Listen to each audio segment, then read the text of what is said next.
Winning cures everything. Now for your hosts, Gary and Chris.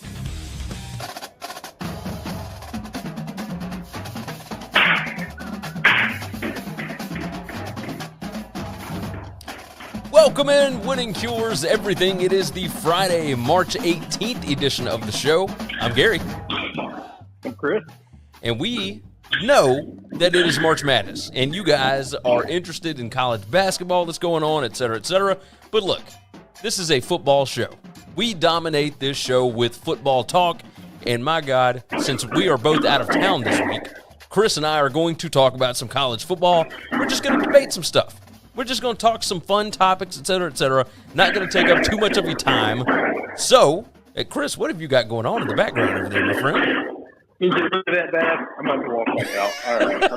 I'm on a job site, man. Working on a job site. I'm with you. Hammer and nails, man. I got to Hammers and nails. My gracious. Going back to my truck. Oh, it's all good. I'm going to sit here until this job is over, until we're done. It sounds good. So I can get my job done. It was so damn loud. I was like, oh, my God. It's really not that loud to me. I guess I'm used to it. I suppose so. It was loud through the microphone. I was trying to turn it down, but I couldn't hear you. So no, I'm back in this damn truck. That's the way it goes. That is the way it goes. I know you're working. All right, let's roll. You're a hard-working man. All right, we have got a few topics to discuss today.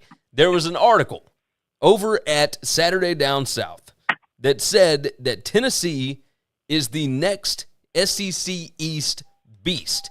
This was Matt Hayes from Saturday Down South, and he says yes, because offense in college football these days wins championships.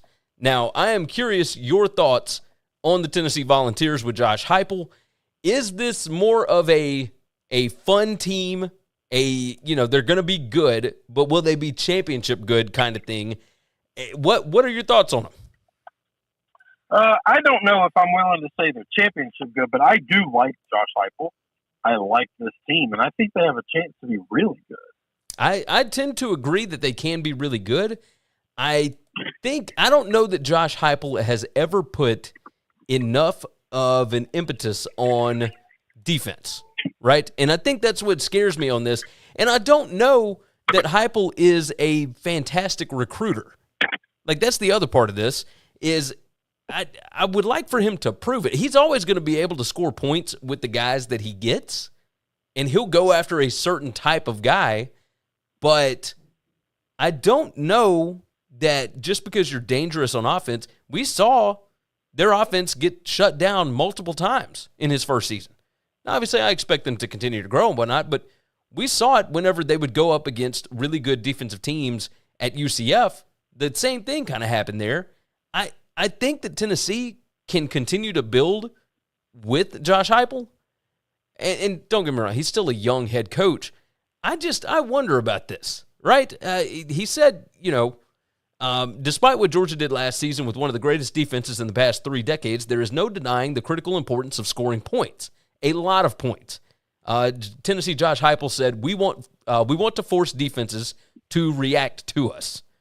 So Matt Hayes said, get ready for more pressure from the Tennessee offense, enough pressure to potentially become the next SEC East team trading blows with Alabama in the first week of December.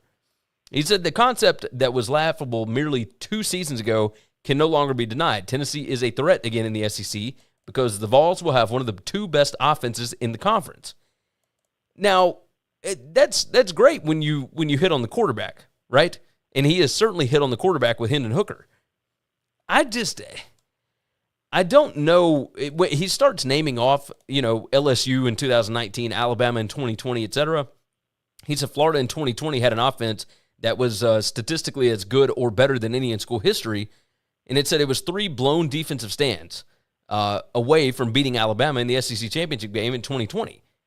But here's the deal. Like, those are blown defensive stands. If you continue to put so much pressure on your offense to have to score every game, they're not going to be able to do it every time. Even LSU in that 2019 season had a 23-20 game against Auburn. until I see something from the defensive side for Tennessee, like I think they're going to be really good. I just don't know that they're going to be championship contender good. Do you kind of agree with that? Yeah, I would stand by. Like I said, I think they could be good. Just what you said. Winning the championship's hard. Yeah. Now, on the other page, could they catch lightning in a bottle like that LSU team did one day? Maybe. Yeah, Ed Orgeron did it. Why the hell can't Josh Heupel? Yeah. You are not wrong. You are not wrong. Good gracious. All right, let's move on to the next topic here. The next one that I want to hit on. Which teams do you hate that don't consider your team a rival? So, because we are both SEC guys, I'm kind of staying away from, the Southeastern Conference.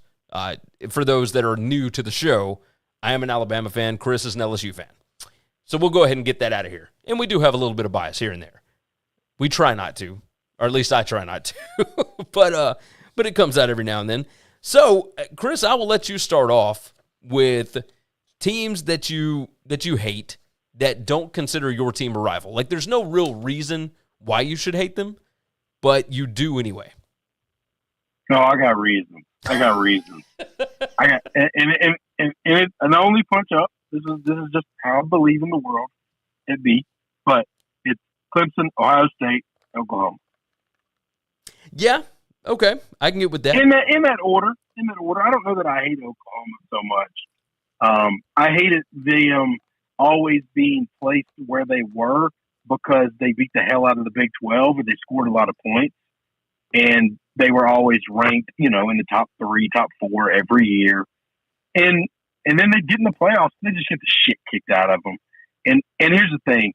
Those teams that beat the hell out of them, they were really good. Had they played harder competitions, they got the shit kicked out of them more often than that. So yeah. that was my only thing. But Clemson, Ohio State, 1-2. Yeah, I tend to agree. I put down UCF, and there's no real reason for that. Other than I guess bully? At 2017, I suppose that's it. Because you're a bully. But yeah, I've got Clemson, Ohio State, and Oklahoma down for the same reasons. Clemson, the fan base just kind of gets under my skin, and Dabo started out as somebody that's like plucky, gritty. You like him, but I think it goes across the board, right? Where teams that win too much, it's why everybody other than Patriots fans hated the Patriots. But Dabo takes this to it's a new extreme, right? Dabo is unbearable. He's unfucking bearable. It's pretty ridiculous. We just little Clemson. Nobody respects us. You're the biggest powerhouse in college football, you cocksucker. Or at least for a little bit were, right? At least because they're definitely not right now. Definitely not right now. Which is nobody respects it. You remember how frustrated he used to get when people would use the phrase Clemsoning or use the word Clemsoning? Yeah. And it's like, nobody really says it anymore. He's a delicate little flower. It's really interesting that guy used to play DB. Like, I just think guys that used to play the sport are a little tougher, a little less. He didn't play DB. Like, I get, huh? He didn't play, you said DB, defensive back? Yeah, what is a DB? Oh, was he wide receiver? Yeah, he was a wide receiver. Oh, that makes, never mind. It makes sense now, right? Okay. I have no idea why I thought he was a DB guy. I don't know why. Okay. Right, now Saban's it a DB. all makes sense. Yeah. Now it all makes sense. Okay. Yeah, I get that. Yes, he's a pussy. All right. Ohio State is always up at the top, and I think it's that way. What I was saying is like the Patriots. Once you win so much, the only people that like you are your fans. Everybody else wants to see you lose. It's the same thing with Clemson, Ohio State, and with Oklahoma. And Oklahoma has a chance to jump into. I don't agree with that, Gary, because you compare these things to the Patriots. In the NFL, and yes, I'm biased because the Patriots. In the NFL, you get the worst draft pick every year. You finish best. Okay, and in college football, if you're really good, you get all the best players, so you get to be really good again. And then you get all the best players, you get to be really good again. And then you get all the best players, you get to be really good again. This is why you can't compare those two things. And it infuriates me that you do it all the time because they're not the same. They're not close to the fucking same. Nick Saban left the NFL because he couldn't handle it. I'm not talking about them being the same sport. I'm talking about when a team, regardless of what it is, because it's the same way with the Yankees. It's the same way in basketball with the Lakers, etc. When you win so much, everybody wants to see you lose. It's like that with the Cowboys for 30 years after they won their last championship, right? See, this is the problem. They haven't won in 30 years and people still hate them. So winning has nothing to do with it. There's an entire generation of fans that make fun of them and hate them that have never seen them win anything. That's a good point. You remember it because it happened while you were in high school.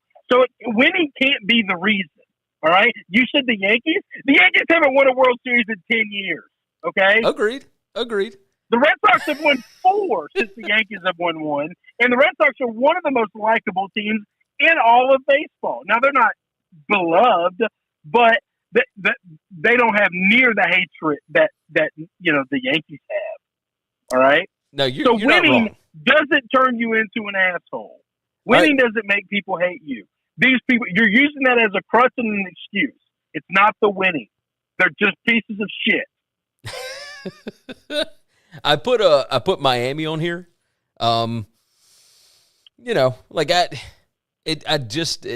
There's something about that program, that fan base, all the drama that surrounds it, etc. And then whenever they do get even a little bit good, the media jumps all over them.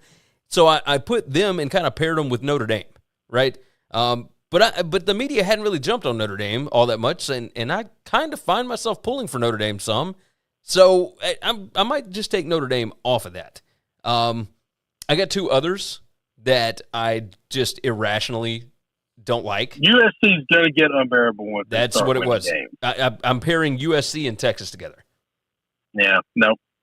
Well, the problem with Texas is Texas never going to get good enough to actually be a threat to anybody. I feel bad. You know the reason I didn't put Texas in my list? Because I don't punch down. I just don't. That's terrible. I just don't. So I don't punch down. Oh, man. But, hey, they can't say anything right now.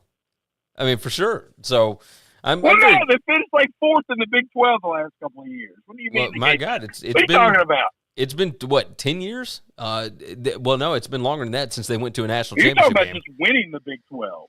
I'm talking about not finishing like in the middle of the pack. It's been bad. Like Texas Tech is beating you. They, forget Texas Tech, Kansas. Like, they've only got 4 conference wins in the last decade. 2 of them are against Texas. I mean, that's just ridiculous. But I still irrationally don't like them. And I think the fact that their fans have like destroyed us here over the last like 6 years, that's probably got something to do with it. Their fans have definitely been pretty brutal. Oh, their fans have been worse. Like the shit that I say about Ohio State and Clemson, that like I get that. I've never once said anything outside of the truth about Texas, which is just that I just don't see them as a threat. Like, I don't talk down to them. I don't talk bad about them. I just don't think they're as great as people. And man, they take shit personally. Oh, they have murdered you in the comments. If Ohio State fans can't ask me, I get it. I earned that. I deserve that. I understand it. My family is Ohio State fans. It's half the people that I'm related to are Ohio State people. Okay? I understand it. Now, none of them have ever, they all wear the Buckeyes, and they all got all the hoodies. They couldn't tell you 3 players in the last 2 years. Like, Well, yeah.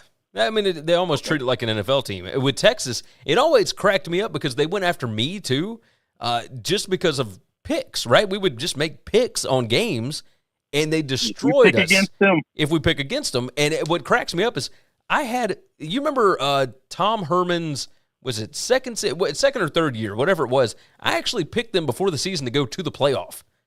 And I remember that. I laughed at you. They still destroyed we had a good laugh about that. Oh, I know. But I was also picking Michigan around then and all that. I really thought those teams were going to be better. But it is what it is. Like, they just did not get it done. The ones that I irrationally don't like for whatever reason, I don't like Washington. Like, never been a fan. Like, kind of pull against them all the time because they kind of carry themselves as a Pac-12, dominant team. but they haven't ever really been. So I find myself pulling against them. Like, how about this? Maybe I just pull against them for those other teams, right? Like, I want Cal to beat them every time they play. I want Washington State to beat them every time, Arizona State, etc. Like, every time they play Utah, right? But maybe I'm pulling more for those teams than against Washington. But I don't know when I've ever actually cheered for Washington. Like, is that? Do you have any teams like that? I mean, I've got a lot of teams that I'm like agnostic about. And I'm usually going to always pull for the underdog over the big boys. So yeah, I like Washington State over Washington, but that I don't know if that's a hate. I literally feel nothing towards Washington. I mean, that's sticking your finger in lukewarm water to a point where you can't tell your fingers in water. Like, it's not hot, it's not cold. It's just kind of there. Yeah. Well, if Washington quit playing football, if they got the death penalty tomorrow, my life wouldn't change at all. I've got Colorado. We're just not going to play. We're just not going to play football ever again. Oh, really? That's news. Okay. I've got Colorado in that same boat. Like, I just, I always end up pulling against them, but it's not because they're some dominant team or anything like that. Like, I just find myself pulling for whoever is playing against Colorado basically every time, and I don't know why that is. So that's interesting. So I like two of the teams that you dislike. I like a lot. Or I'll be like, I guess like little girl middle school reasons. I think Ralphie is maybe the greatest mascot in all of sports. And I don't have a problem with that. Like, the tradition and everything sounds great. I would love to go to a Colorado game. I don't like to cheer for him, and I don't know what that is. You and me deal with dislike very differently. Then, okay, like I never I throw up when I drive through Columbus. Okay. I don't want to ever go to a game there. I don't care. I don't care about the shoe. I don't care about I don't give a shit about any of that. Okay. I've been to Death Valley. All right. That is the Holy Grail. I've been to the only Death Valley, by the way, you fuck sticks in South Carolina. So that's like, I don't care about any of that other stuff. All right. But I would never hate a team and then be like, oh yeah, but I really want to go see a game there. Like, I really want to be a part of that. I don't care. Oh, burn Tuscaloosa on the ground. Doesn't matter to me. Yeah, no, don't get me wrong. I don't want to go there. There are some in the conference that I do hate, like, and really dislike, right? Like, beyond any reasonable. And those are places that I like. I know that. Oh yeah, I know. I know that. The Plains is one of the coolest things in the world. I want so bad to go to Neyland Stadium when it's packed. I want to be there when it's packed. I need to get back. I want over 100,000 in there screaming. That Ole Miss game this past year would have been the spot for you. That would have been the spot for you. No, because I don't handle ruckus very well. I've gotten old. I've gotten crotchety. I'll start throwing people off that bridge, off that balcony. Those seats go straight up in the air, and you push somebody over a ledge, they'll fall to their death. Yeah, you're not wrong. Now I got court dates and attorney fees. It's just bad. That's just a mess. I don't handle stupidity anymore. I'm done with that. I'm too old. I know that we're recording a week early, but I've got ESPN. I've been watching conference tournament games and whatnot. Bears are attempting to finalize a trade sending Khalil Mack to the Chargers. That Chargers defense might end up scary. Man. To the Chargers? To the Chargers. Well, the Chargers have a crap ton of cap space. I know that. Yeah. That's weird. Because I'm very curious to see what they start signing. My Patriots have a lot of cap space. There's a lot of – I'm curious to see who's going to be spending this year and who they're going to spend it on. And you are not wrong. You are not wrong. Let me do these podcast reads right quick. Everybody, if you would so kindly, make sure and visit the website, winningcureseverything.com. You can find everything you need to know about us over there. If you haven't already, subscribe to the podcast. You can get it on any of your favorite podcast apps. We recommend Apple or Spotify because you can leave reviews over there. And we would ask that you please leave a nice review. It's free. Go ahead and do it. Knock that thing out. Hit the 5-star review. And on Apple, you can leave a written review, and that helps us out even more with all the different algorithm crap that goes on in Meta world or whatever. So go ahead and do that for us. On YouTube, hit that subscribe button if you haven't already. If you have, unsubscribe, resubscribe. That helps us out and gets us out in front of more people. And make sure that you like the video. Jump into the chat, jump into the comments. We love to see what you guys are talking about. We certainly want to hear your opinions on all of these different college football debates that we're having right now. If you have a team that you dislike for whatever reason, we want to hear it. We want to know why the reason is, if there is one. Maybe there's not. Who knows? Either way, subscribe on YouTube, subscribe to the podcast. Follow us on Twitter, at GaryWCE, at Chris B. Giannini, and at Winning Cures. Those are your 3 spots. Along with that, if you want to see more of me, which I'm sure everybody does, you can go over to BetUSTV.com. I host a how-to sports gamble series, and we have a ton of great, exciting experts on there with us. So go ahead and knock it out, BetUSTV.com. Now, we move on to which college football programs are set up best to dominate after Nick Saban retires. I think that is the big – we talk about playoff expansion.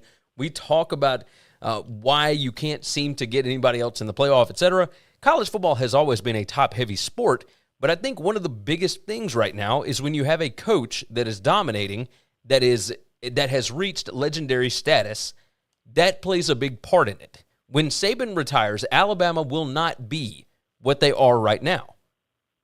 Once he is gone, which college football programs are set up best? Chris, I'll let you start us off here.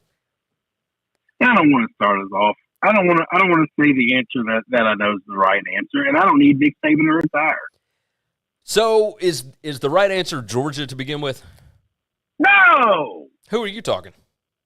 That boy down at Baton Rouge. We hadn't even seen Brian Kelly coach a game in Baton Rouge. I don't give a damn. Okay, so you think he's just going to magically just forget how to coach? I did have LSU on my list. You think he's going to get worse? You think he's going to suck? I did have LSU on my list. They're going to take that 70-year-old man out to the woodshed this year, next year, and the year after. Roll Tide what? Fuck you. I've got Ohio State on here right after Georgia. Ohio State's always been really, really good.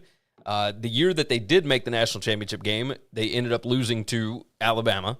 So, of course, I'm sure that they would like for them to be out of the way. But it hasn't been Alabama that's been stopping them. So, while Ohio State is best set up to dominate, them not getting there has nothing to do with Alabama. Georgia, until they won this year, they had lost 7 straight, including a national championship game, including an SEC championship game that would have gotten them to the playoff, et cetera, et cetera. Back in BCS days, they lost a game to Alabama in the SEC championship game that would have gotten them in against a weak Notre Dame team. They probably would have beaten them. So Georgia, I think, is best set up. Texas A&M, I think Texas A&M and LSU are right there neck and neck because I do like Brian Kelly a lot. I like Jimbo, but I need to see more. Like, I know we just got that number 1 recruiting class. With all the NIL stuff, Texas A&M is certainly set up to do really, really well. So I've got these two that are, neck and neck here. USC and Notre Dame. Like, neither of them has been stopped by Nick Saban, per se. But with Saban's recruiting, et cetera, that could maybe stop what they're doing a little bit because, Saban's gone out to California and gotten some big-time guys that were planning on going to USC. Now, we've had other guys that maybe would have gone to USC had it not been for Mario Cristobal or Dabo Sweeney, et cetera. What do you think about USC and Notre Dame here? Not a threat. Not a threat. They'll win a lot of their football games. They will have an unbelievable season. They'll get into the playoffs, and then they'll play a team that plays defense for USC because it's what Lincoln Riley does. He's just going to make Oklahoma, USC, Oklahoma 2.0. They're going to score a lot of points. They're going to be real flashy, and they won't be able to stop a cold. And when they finally play a team that plays defense, whether that's Ohio State or whether that's a big time SEC team or whether that's little old Clemson ever getting back. And they just gonna get steamrolled by those teams. Now, Notre Dame, what I'm curious about is, we haven't seen Marcus Freeman coach a game yet. Let me take that back. It's impossible. It's impossible for me to give Notre Dame anywhere close to this kind of credit. I love Marcus Freeman. I like Notre Dame. I want them to be good.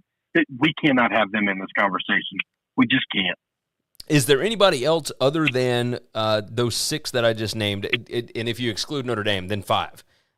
Georgia, A&M, LSU, USC, Ohio State.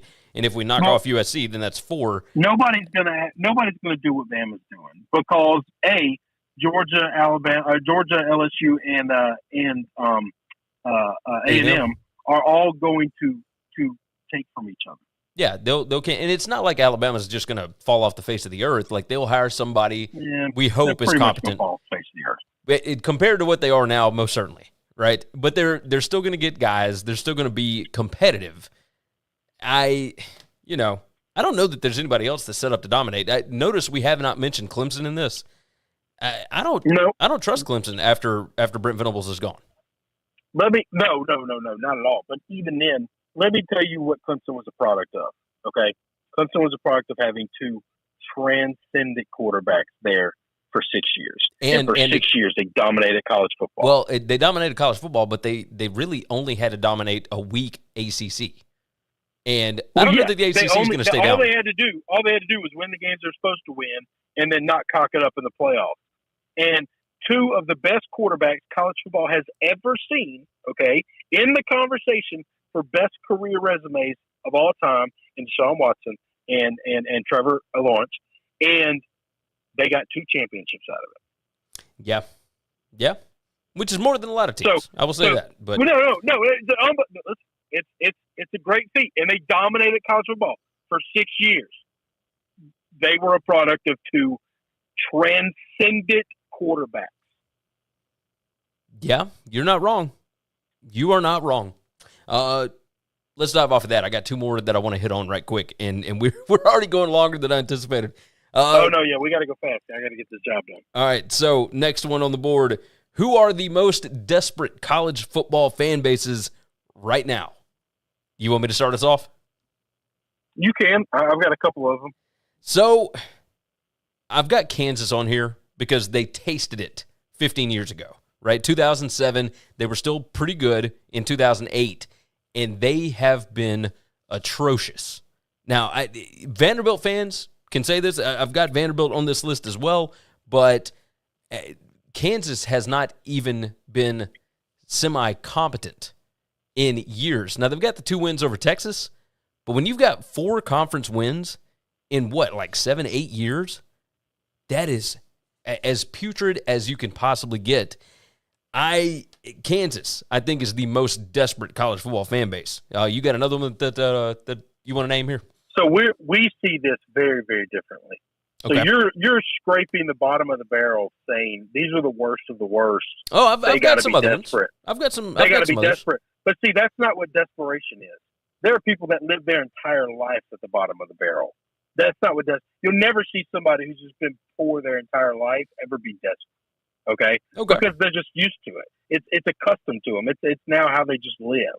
All right? Desperation are those who've had a taste and then they can't get it back for the life of them. They cannot get it back.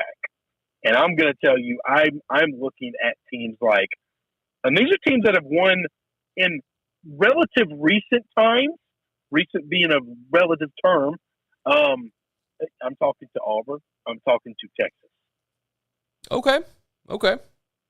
I've got Texas on here. Those are teams that have spent obscene amounts of money and gone through coach after coach after coach trying to find the magic pill that can make this thing work. That's desperation. People who are trying everything they can to just stay relevant. You know what? They end up 4th or 5th in their conference. They're not even impactful in their conference. You know who you're describing right now? Who's that? Nebraska. Nebraska would be extremely happy to be 5th in the Big Ten. Okay? Yes. Nebraska ain't been 5th in the Big Ten in a while. They're 5th in the Big Ten West. Yes. No, you're not wrong there. I put down Arizona and Illinois, but again, those I think they're just used to the ups and downs. I don't see that as desperate. Like Ole Miss is not desperate. They've never been there, and if they ever got there, they would be ecstatic. But no one would ever just thrive for it. You know, they're not desperate. That's a valid point. I put Georgia Tech and Texas Tech, but now that I'm looking at it, I'm like, maybe not. Maybe Yeah, those are not. I think the three that I've named are the only three that come to my mind, and they're the ones that just they've had a taste of it a long time ago, and they cannot figure out now the right formula because they're still running off the playbooks. Tennessee might be in that bunch. Yeah, but I mean, they're at least on the upward trajectory right now. What about South Carolina? But no, I don't see that. I think South Carolina's always going to be little old South Carolina.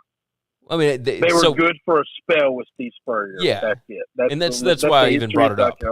It could be written by one guy, but that's not history. Like that's what I'm talking about.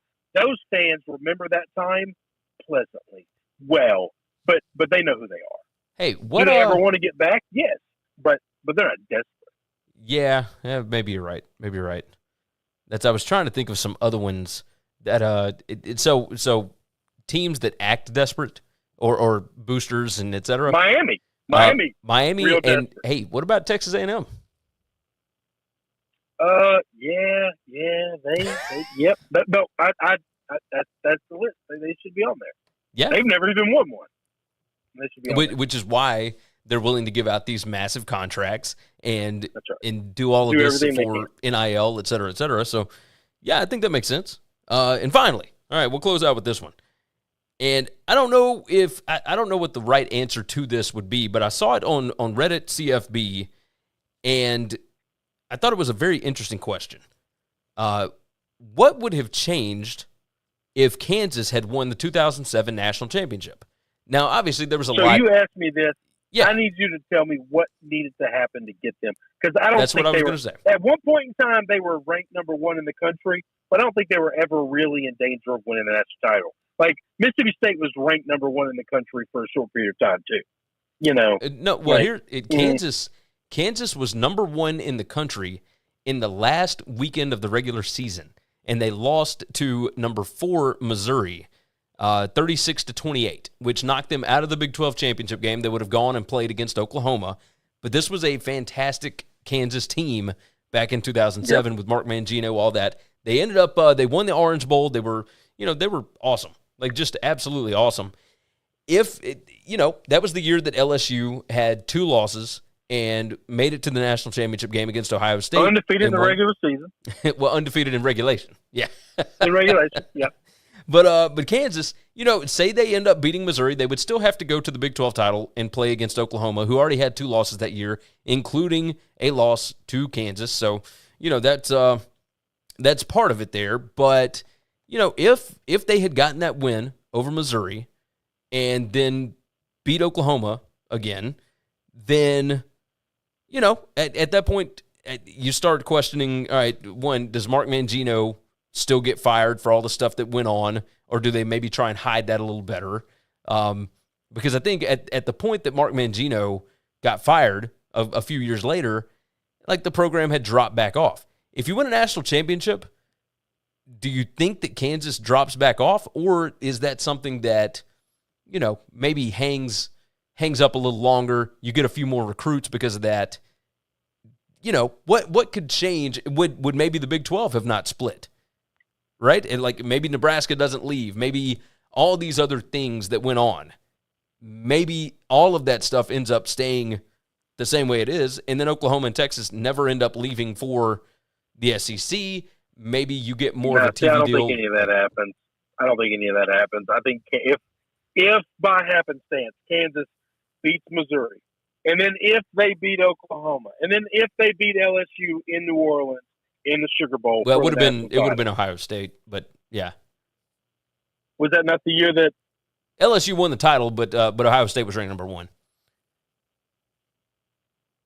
So it was a BCS year. Yeah. I know that. But wasn't this the year we played Oklahoma? No. That Oklahoma was 2003. No, we played Oklahoma like 2000. Yeah, this was Ohio State in 2007. That's right. It was the Ohio State. I got them confused. Okay. Yeah, that's all good. Yeah, it would have been Ohio State. So if they do all that, nothing happens. They win a national title. It's amazing for Kansas. They might get a little bump in recruiting here or there, but a couple of years later, they're still going back. They're still starting to spiral back down. Yeah, I kind of agree with you, actually, because when you look at – we've seen plenty of teams that win a national title and then just they fall back. LSU Tigers just did that. Auburn did it. They're lower. No, what LSU just did, they won a national title, and then 2 years later, DFL in the SEC West. Auburn did the Vanderbilt exact same was the thing. only team behind them. Was Auburn that bad? No, 2 years after Auburn's national championship, they were 0-8 in the SEC. Okay, all right. So we at least won an SEC game. And then Chiswick got fired right after. So Ed Orgeron basically did exactly what Gene Chiswick did, but LSU was still like competitive. Like Auburn was not competitive. Right. We were competitive in a lot of games. We just got beat. Yeah, but no. So the idea of that just doesn't move the needle for me. They still would have been Kansas. They still would have. They might not ever fall to the depth that they are today. Okay, Mangino doesn't get fired that day for that thing, but at some point in time, it's coming to an end. When we've seen a lot of teams that have won national titles that, Colorado won one. They split a national title back in, 1990? Or no, whenever it was. Georgia Tech won a national title. Like, we've seen teams win national titles and then fall away fairly quickly. So just winning a national title for Kansas back in 2007, I don't think that stops what they ended up becoming. And I don't think it necessarily makes their leadership more competent just because they got a title one season, right? Nope. At worst case scenario, it gives you buyer's remorse. It gives you false pretense. It makes you think you're better than you really are. Yeah, I don't think you're wrong. So. All right, brother. Let's go on and wrap this thing up. I will let you go. I will close this thing out. See you, man. All right, be good, buddy. All right. That is going to wrap it up. WinningCuresEverything.com is the website. Go and check it out. Like I said earlier, subscribe on the podcast. Leave a nice 5-star review. That certainly helps us out. If you haven't already, I don't know if they'll still let you, but you can enter the bracket competition against us. You can find the link in the description. Go ahead and check that bad boy out. And, of course, make sure and subscribe on YouTube. Follow us on Twitter, all that good stuff. And if you want to see more of me, go to BetUSTV.com. With that said, we're going to wrap this bad boy up. We hope you guys have all had a wonderful week. We hope March Madness is going well for you. Take care of yourself. Take care of each other. And hopefully, all of your tickets cash this week. Thanks for checking out Winning Cures Everything. If you want to keep up with us, hit subscribe on YouTube or your favorite podcast app. Visit the website at winningcureseverything.com, or you can like us on Facebook or follow us at Winning Cures, at Gary WCE, or at Chris B. Giannini on Twitter. Share out the show, leave a nice review.